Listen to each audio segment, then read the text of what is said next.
যে এই প্রতিবাদের মধ্যেও সাংগঠনিকভাবে প্রথম প্রতিবাদ জানায় তৎকালীন তমুদ্দুল মজলিস নামক একটি শতকরা 56 জন, এবং তাদের মাতৃভাষা ছিল বাংলা ভাষা। অথচ মজলিসের মাধ্যমে সাংগঠনিকভাবে বাংলাকে পাকিস্তানের অন্যতম রাষ্ট্রভাষা করার দাবি করে।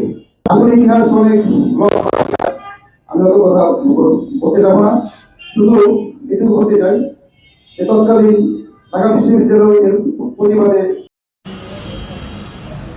উপস্থিত টাঙ্গাইল শহরে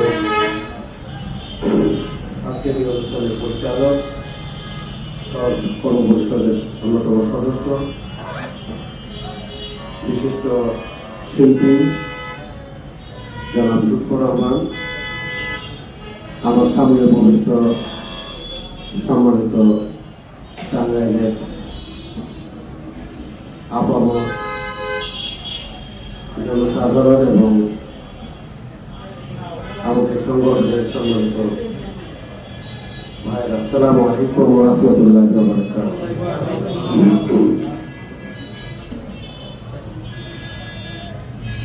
বাংলা ভাষা আমার ভাষা, খোদার সেরা দান। আমি এই গানকে বলতে পারবো না, কারণ এই ভাষায় আবুল কাসেমের নেতৃত্বে তমুদ্দুল মজলিস নামক একটি সংগঠন কায়েম হয়। আবুল কাসেম সাহেবের সাথে আরো কিছু ব্যক্তি, ঢাকা বিশ্ববিদ্যালয়ের আরো কিছু